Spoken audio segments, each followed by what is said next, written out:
بسم الله الرحمن الرحيم الحمد لله رب العالمين والصلاة والسلام على سيد المرسلين وعلى آله وصحبه اجمعین۔ اتنی موقر، محترم اور علم و بصیرت کے جہاں پر یہ موتی بکھیرے گئے، جس میں جناب برادر حافظ مسعود عالم صاحب، مولانا عبدالعزیز علوی صاحب، ان سب کے ارشادات سننے کا موقع ملا۔ وہاں اس طالب علم کی بات تو کوئی اتنی اہمیت نہیں رکھتی، مجھے استفادہ کرنے کا موقع ملا، یہی میرے لیے بہت بڑی سعادت ہے۔ اور جیسے برادر یاسین ظفر صاحب نے ذکر کیا، پہلے تو میں شکر گزار ہوں انتظامیہ کا بھی اور یاسین صاحب کا بھی کہ انہوں نے مجھے موقع دیا کہ یہاں پر آ کر پھر ایک دفعہ انہی یادوں کو تازہ کر لیا جائے۔ اور مجھے یاد ہے کہ والد گرامی نے جامعہ سلفیہ میں بھی پڑھا ہے۔ جب وہ جناح کالونی میں تھے تو اس وقت جامعہ تعلیمات اسلامیہ میں شام کی کلاسیں ہوتی تھیں تو دن میں وہ جامعہ سلفیہ تشریف لاتے تھے، اور یہاں پر بھی انہوں نے تدریس کے سرفرائض سر انجام دیے ہیں۔ تو اس کے بعد پھر ہمارے یہی احباب جو مدینہ منورہ گئے، انہوں نے وہاں پر ان سے پھر وہ تعلیم حاصل کرنے کا موقع ملا، جیسے حافظ مسعود عالم صاحب ہیں، مولانا عبدالحمید اظہر مرحوم تھے، اور دوسرے مولانا حافظ ثناء اللہ مدنی، وہ بھی والد صاحب کے پاس آیا کرتے تھے اور اسی طرح ہی درس لیا کرتے تھے۔ تو اللہ تعالیٰ سب کو اپنی رحمت کی آغوش میں جگہ عطا فرمائے۔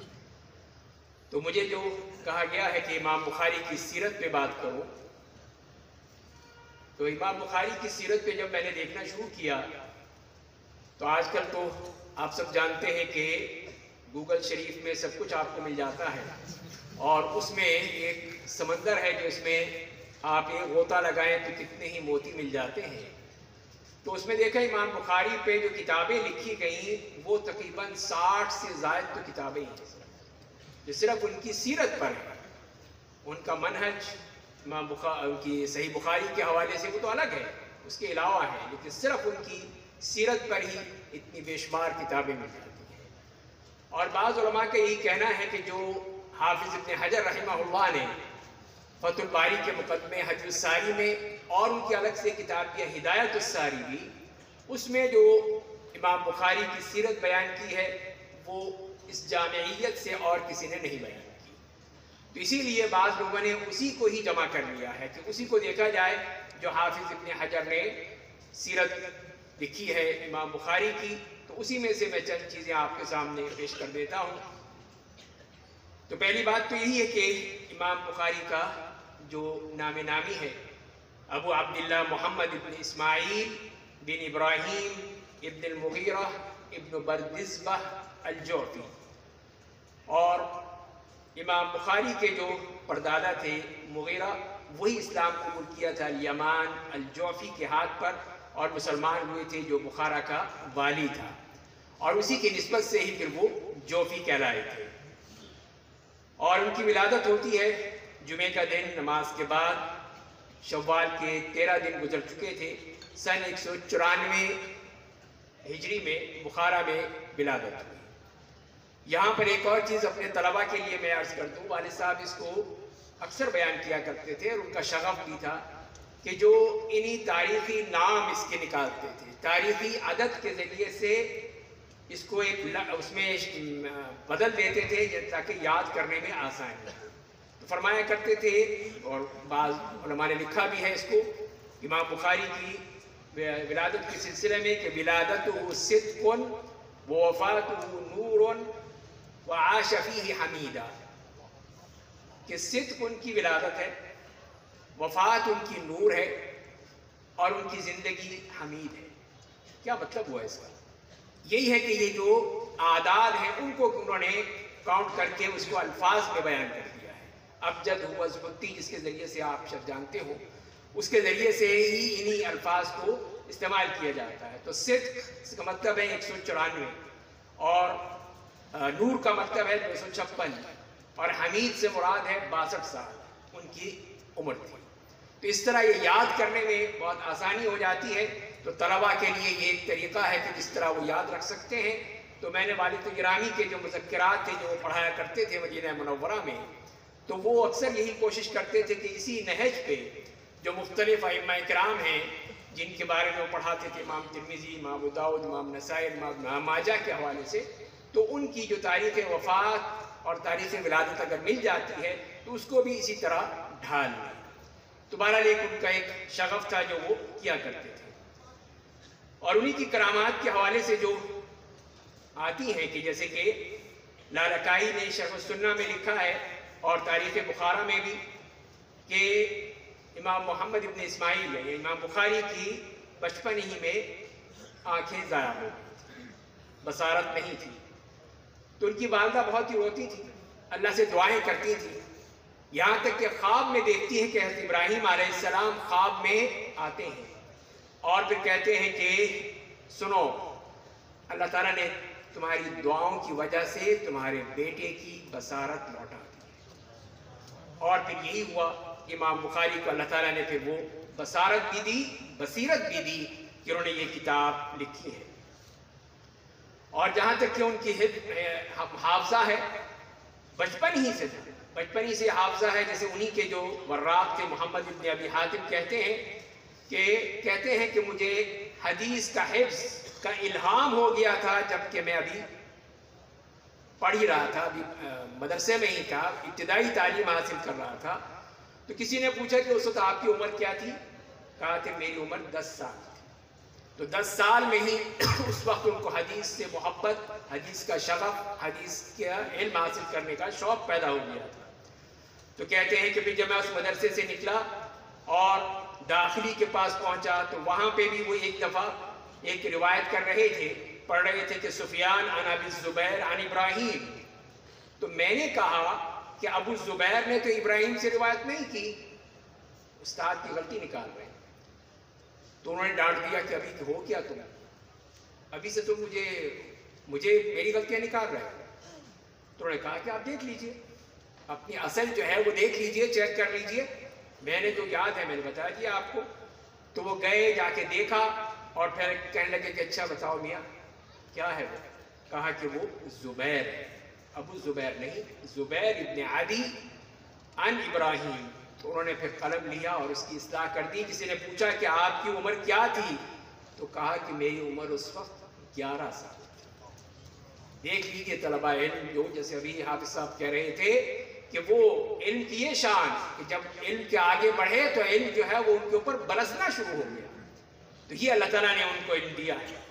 اور پھر کہتے ہیں کہ جب میں 16 سال کا ہو چکا تھا تو ابن مبارک کی کتابیں، وکی کی کتابیں اور یہ اصحاب الرائے کی تمام کتابیں میں پڑھ چکا تھا، سب کی میں نے علم حاصل کر لیا تھا۔ اور جب میں 18 سال کا ہو چکا تھا تو اس وقت میں نے قضایا الصحابہ والتابعین اور التاریخ فی المدینہ یہ میں نے لکھی تھی نبی کریم صلی اللہ علیہ وسلم کے روضہ مبارک کے پاس۔ اور اس وقت کی لائٹیں تو نہیں تھی، کیا تھا اس وقت؟ صرف وہ اللہ کی لائٹ تھی، چاند کی روشنی میں لکھا کرتے تھے۔ اور پھر یہی کہتے ہیں کہ اس تاریخ الکبیر میں کہ جو نام آئے ہیں ہر نام کا ایک قصہ مجھے معلوم ہے، لیکن میں اس کو کتاب کو لمبا نہیں کرنا چاہتا، بڑھانا نہیں چاہتا، صرف اس میں سے اہم باتیں ہیں وہی نقل کی ہیں۔ اور پھر اسی طرح فرماتے ہیں کہ جو سفر کیا امام بخاری نے کہ شام، مصر، جزیرہ 2 دفعہ آئے ہیں، بصرہ 4 دفعہ آئے ہیں، حجاز میں 6 سال رہے ہیں، اور یہ پتہ نہیں کتنی دفعہ میں کوفہ اور بغداد آیا ہوں، اس کا میں گن نہیں سکتا ہوں۔ تو یہی فرماتے ہیں کہ جب وہ اسی اپنی نوجوانی میں ہی تھے تو بصرہ کے مشائخ کے پاس آئے، وہاں آئے، بصرہ آئے، تو انہوں نے کہا کہ جو وہاں کے اساتذہ سے کہ آپ کی میں حدیث سننا چاہتا ہوں۔ تو امام بخاری نے ان کے درس میں بیٹھنا شروع کر دیا، لیکن لکھتے نہیں تھے۔ کسی نے پوچھا بھی کہ آپ لکھتے کیوں نہیں ہیں؟ تو انہوں نے کہا کہ تم لوگوں نے لکھی ہے؟ کہاں لکھی ہے؟ لکھو، دکھاؤ، نکالو اپنے۔ اور پھر جو کچھ بھی سنا تھا سب کچھ سنا دیا، کہا دیکھ لو جو تم نے لکھا تھا مجھے ویسے ہی یاد ہے۔ تو یہ تھے وہ اللہ تعالیٰ کی طرف سے وہ اتنا بڑا انعام جو امام بخاری کو دیا گیا کہ سب کچھ ان کو یاد ہو چکا تھا۔ اس طرح پھر فریابی رحمہ اللہ کے انتقال کے بعد سن 222 میں پھر امام بخاری بیٹھتے ہیں مسند تدریس پر اور پھر وہ سماع شروع کرتے ہیں۔ اور اس وقت امام بخاری کی عمر کیا تھی؟ صرف 18 سال۔ 18 سال کی عمر میں بیٹھ کے انہوں نے یہ تحدیث اور سماع کا سلسلہ شروع ہو گیا۔ اور امام بخاری یہی کہتے ہیں کہ میں اس وقت تک تحدیث کے لیے اور درس حدیث کے لیے نہیں بیٹھا تھا جب تک کہ پورا علم نہیں ہو چکا تھا کہ صحیح کیا ہے، سقیم کیا ہے۔ ساری کتابیں دیکھ چکا تھا، اہل الرائے کی کتابیں بھی دیکھ چکا تھا۔ بصرہ میں کوئی حدیث کی کتاب نہیں تھی جو میں نے نہ لکھی ہو نہ یا اس کو پڑھا نہ ہو۔ سب چیز میں علم حاصل کر چکا تھا۔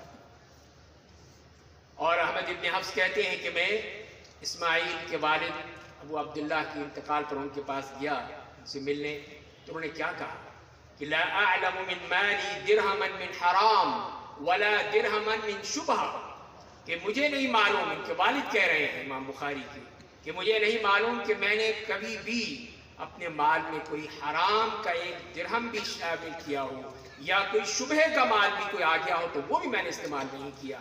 یہی برکت تھی کہ جب حلال تھا تو اللہ تعالیٰ نے امام بخاری کو کہاں سے کہاں تک پہنچا دیا۔ یہی ان کے والد نے وہ حلال کمائی کر کے ہی اپنے بیٹے کو پالا تھا۔ اور اسی طرح امام بخاری کے بارے میں یہاں تک بھی آتا ہے کہ وہ بھی تیر اندازی میں بہت ہی ماہر تھے، بہت ہی ماہر تھے اس معاملے میں۔ اس میں کئی چیزیں آتی ہیں کہ ایک دفعہ کا واقعہ یہ ملتا ہے کہ وہ ایک نہر کے پاس اسی طرح تیر اندازی کر رہے تھے، تو تیر اندازی جا کے جو پل تھا، پل کا بندھا ہوا تھا ایک کھوٹے سے، اس کھوٹے پہ لگ گیا، کھوٹا جو تھا وہ پھٹ گیا۔ امام بخاری بڑے پریشان ہوئے، یہ تو بڑا مسئلہ بن گیا۔ تو انہوں نے کہا کہ جو اس کا مالک ہے یا اس کا جو انچارج ہے اس سے کہو کہ اس کی قیمت لے لے، جو ہم سے اس کا جو بھی جرمانہ لینا ہے وہ لے لے، یا ہم یہاں پر بیٹھتے ہیں اسی جگہ پہ، اسی جگہ پہ رہتے ہیں، اس شہر میں بیٹھ کے حدیث سناتے ہیں، جو بھی وہ جرمانہ کرے ہم اس کے لیے تیار ہیں۔ تو اس کے بعد انہوں نے کہا کہ نہیں، میں ابو عبداللہ کو جانتا ہوں تو مجھے اس میں کوئی کسی قسم کا ان سے کوئی لینے کی ضرورت نہیں ہے۔ اور اسی طرح وہ کہتے ہیں کہ ان کے وراق امام بخاری کہتے ہیں کہ مغتبت احدا قط منذ علمت ان الغیبۃ حرام، کہ جب سے میں نے یہ پڑھا ہے کہ غیبت حرام ہے اس کے بعد سے کبھی میں نے کسی کی غیبت نہیں کی۔ اور ہم کیا کرتے ہیں یہ آپ جانتے ہیں۔ اور پھر یہی کہتے ہیں کہ میں اللہ تعالیٰ سے یہی چاہتا ہوں کہ مجھے اس بارے میں کسی قسم کا میرا حساب کتاب نہ ہو کہ میں نے کسی کی غیبت کی تھی۔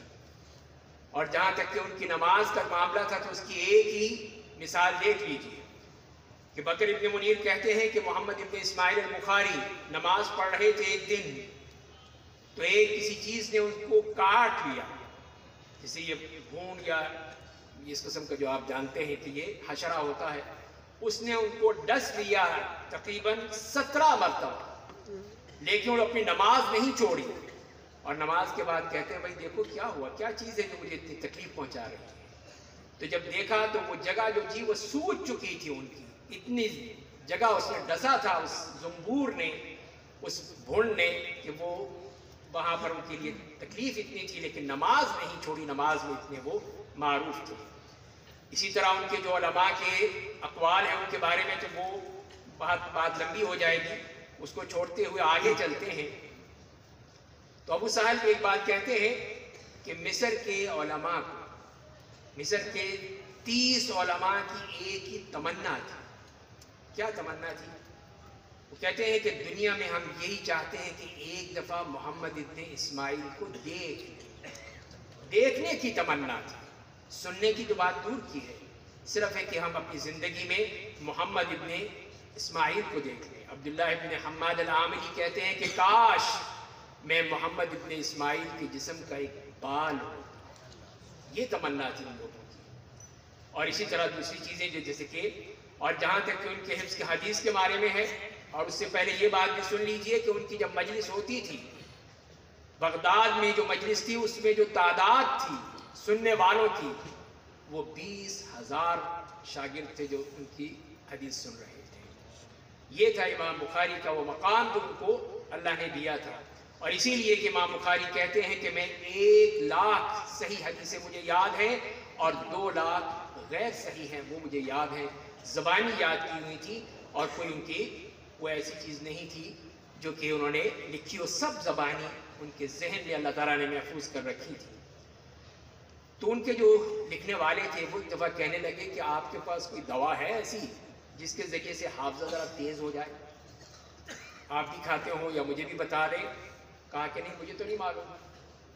پھر تھوڑی دیر بعد کہنے لگے کہ لا اعلم شيئا انفع للحفظ من نهمة الرجل ومداومة النظر، کہ میں تو یہی جانتا ہوں کہ اصل چیز وہ علم کی تلاش ہے، علم کی محبت ہے، علم کا اشتیاق ہے، اور ہر وقت اس کو پڑھنا ہے۔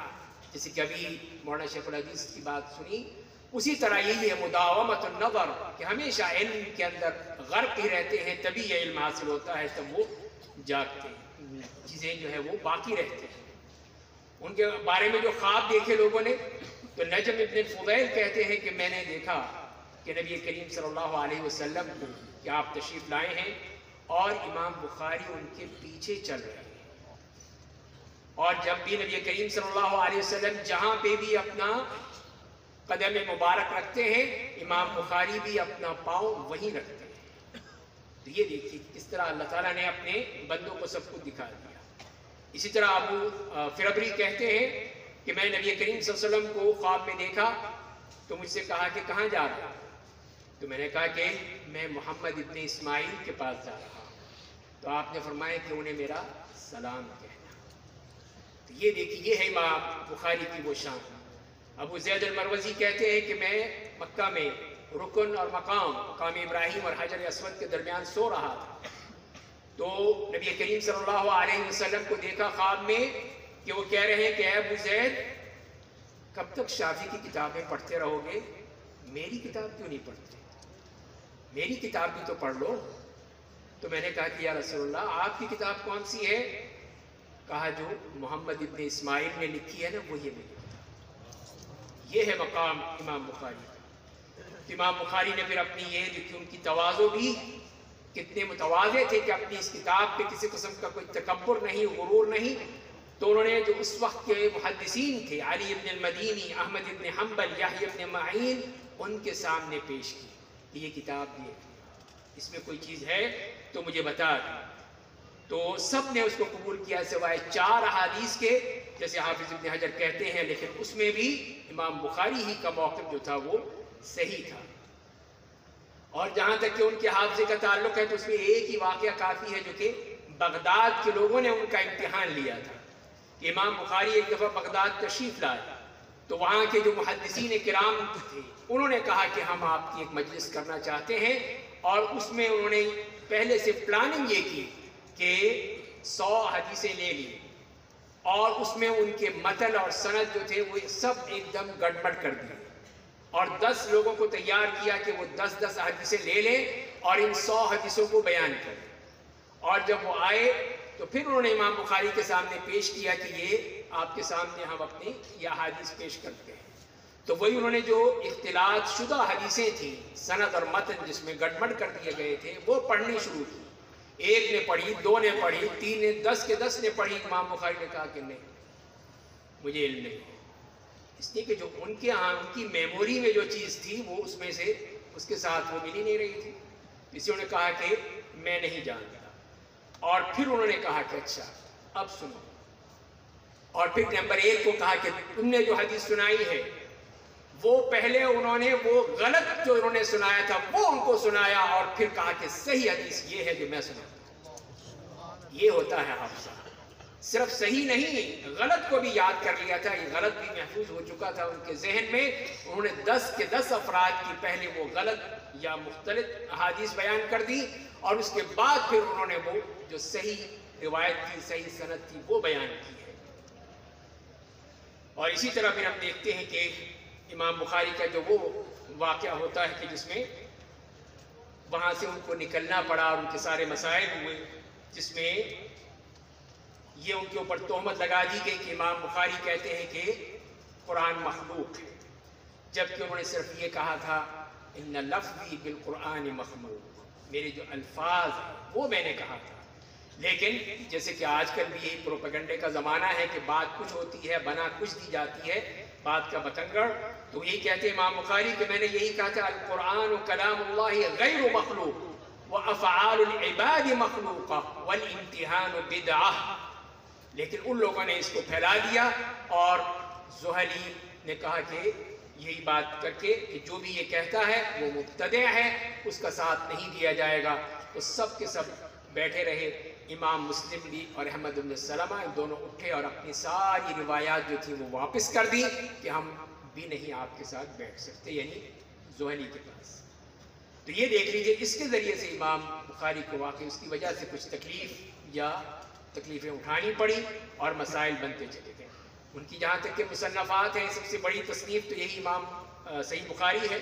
اس کے علاوہ ادب المفرد ہے، رفع الیدین فی الصلاۃ ہے، جو اجزاء تھے مختلف وہ ہیں، اور بے شمار ان کی کتابیں ہیں جو کہ امام بخاری نے تصنیف کی اور آج تک ہم ان کو پڑھ رہے ہیں. تو اسی طرح جو اصل واقعہ جو ہوا تھا جس کی بنا پر امام بخاری کو آخر میں تکلیف اٹھانی پڑی کہ جو وہاں کا امیر تھا بخارا کا خالد ابن احمد الدہلی، اس نے ایک دفعہ محمد ابن اسماعیل البخاری امام بخاری سے کہا کہ آپ اپنی جو کتاب ہے جامع اور تاریخ یہ لے کر آئیں، میرے محل میں لائیں، میں بھی سنوں، میرے بچے بھی سنیں، اور آپ یہاں پہ یہ اپنی کتابیں لا کے ہمیں سنائیں. تو امام بخاری کیا کہتے ہیں؟ انہیں کہا کہ جاؤ ان سے کہہ دو انی لا اذل العلم، میں علم کو ذلیل نہیں کر سکتا. یہ علم ایسا نہیں ہے کہ جا کے جو ہے وہ سلاطین کے درباروں میں یا ان کے محلات میں یا ان کی مجالس میں پیش کیا جائے، نہیں، ان کو آنا پڑے گا. وہ آئیں گے تو پھر ہم ان کو سنائیں گے. ولا احملہ الی ابواب السلاطین، میں سلاطین کے دروازوں پہ اس کو ذلیل نہیں کر سکتا. اگر ان کو کوئی ضرورت ہے تو آئیں میری مسجد میں، میری مسجد میں آئیں اور سنیں، میرے گھر آئیں. لیکن یہ نہیں ہو سکتا کہ میں، لیکن ظاہر ہے کہ اس کی وجہ سے اس والی کو بھی تکلیف ہوئی اور اس نے پھر کوشش یہی کہ کسی طرح امام بخاری کو وہاں سے نکال لا. اور پھر امام بخاری وہاں سے نکل سکتے ہیں. سمرقند کا جو قریہ تھا خرتنک، وہاں سے تھے، وہاں سے نکلتے ہیں اور پھر دوسری جگہ جاتے ہیں اور رات کو پھر یہی دعا کرتے ہیں جیسے کہ لوگوں نے ان کی وہ دعا سنی کہ اللہم قد ضاقت علی الارض بما رحبت فاقبضنی الیک. اے اللہ اس زمین پوری وسعت کے باوجود میرے اوپر تنگ ہو چکی ہے، تو اے اللہ تو مجھے اپنے پاس بلا لے. امام بخاری اپنی اسی تکلیف اور اس پریشانی سے اللہ سے دعا کرتے ہیں. تو ایک مہینہ نہیں گزرا تھا کہ امام بخاری پھر اپنے رب کے پاس چلے گئے. تو یہ ہے وہ. اور جیسے کہ ان کے جو وراق ہیں، ان کے شاگرد جو لکھتے تھے، وہ کہتے ہیں کہ جب امام بخاری خرتنک میں انہی کی اسی بستی میں یہ حالات ہوئے تو کافی عرصے تک بیمار پڑے رہے، بیمار تھے. اور یہاں تک کہ سمرقند سے لوگ آئے، انہوں نے کہا کہ آپ چلیے ہمارے ساتھ، ہمارے علاقے، ہمارے گھر چلیے، ہمارے شہر چلیے.